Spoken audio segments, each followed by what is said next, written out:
Assalamualaikum warahmatullahi wabarakatuh.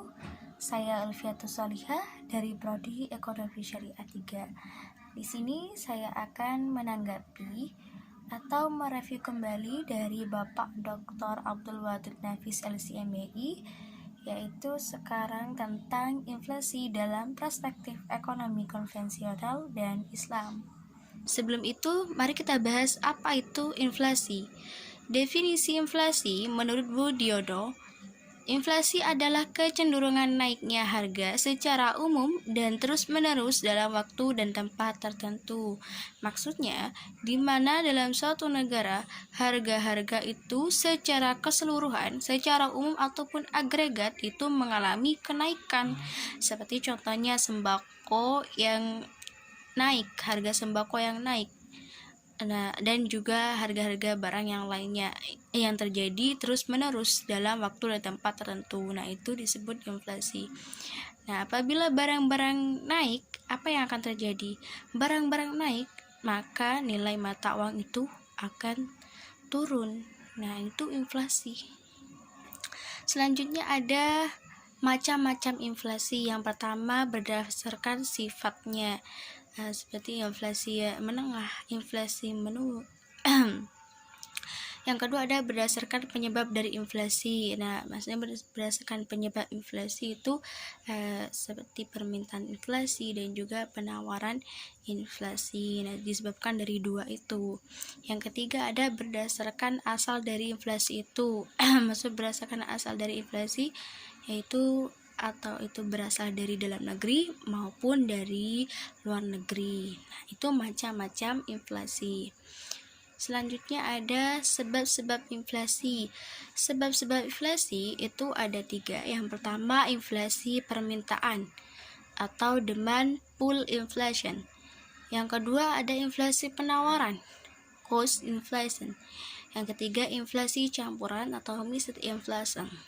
Yang pertama inflasi permintaan atau demand pull inflation.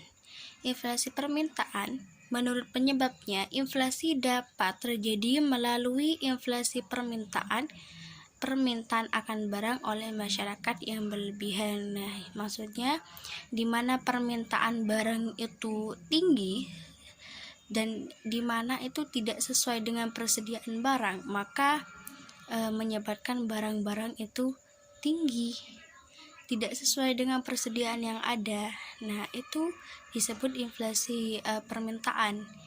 Nah, selanjutnya yang kedua ada inflasi penawaran, cost push inflation, disebabkan oleh terjadinya penurunan penawaran total sebagai akibat dari kenaikan biaya produksi. Nah, maksudnya permintaan tinggi sedang penawaran sedikit. Nah, itu akan terjadi kenaikan biaya produksi karena penawarannya sedikit tapi permintaan itu tinggi. Nah, itu inflasi penawaran. Yang ketiga inflasi campuran. Nah, inflasi campuran ini yaitu inflasi yang mengandung unsur demand pull dan cost push. Inflasi ini sering disebut mixed inflation. Nah, jadi maksudnya ini perpaduan antara dua inflasi, yaitu permintaan inflasi dan juga penawaran inflasi, maka disebut inflasi campuran. Selanjutnya ada pembagian inflasi dalam ekonomi Islam. Yang pertama ada natural inflation.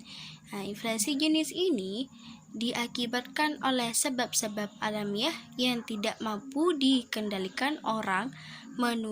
Menurut Ibnu Al-Makrizi, inflasi ini diakibatkan oleh turunnya penawaran agregatif ataupun naiknya permintaan agregatif. Itu natural inflation. Nah, yang kedua human error inflation, korupsi dan administrasi yang buruk, pajak yang berlebihan di mana pencetakan uang dengan maksud menarik keuntungan secara berlebihan. Nah, itu pembagian inflasi dalam ekonomi Islam. Ada 2, natural inflation dan juga human error inflation. Selanjutnya ada dampak inflasi dalam perspektif ekonomi Islam.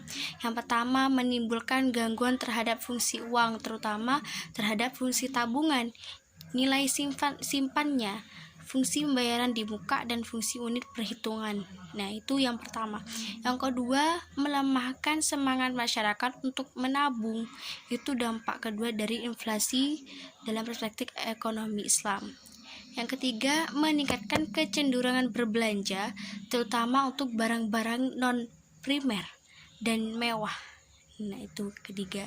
Yang keempat, mengarahkan investasi pada hal-hal yang tidak produktif seperti penumpukan kekayaan berupa tanah, bangunan, logam mulia, dan mata uang asing, serta mengorbankan investasi produksi seperti pertanian, industri, perdagangan, dan transportasi. Itu dampak inflasi dalam perspektif ekonomi Islam. Ada 4. Selanjutnya ada solusi inflasi dalam ekonomi Islam. Bagaimana sih solusi inflasi ini dalam ekonomi Islam? Yang pertama ada kebijakan fiskal, di mana tujuan dari kebijakan fiskal ini menurut Islam adalah untuk menciptakan stabilitas ekonomi, tingkat pertumbuhan ekonomi yang tinggi, pemerataan pendapatan, yang dimana pemerintah itu mengatur antara pajak dan subsidi sehingga bisa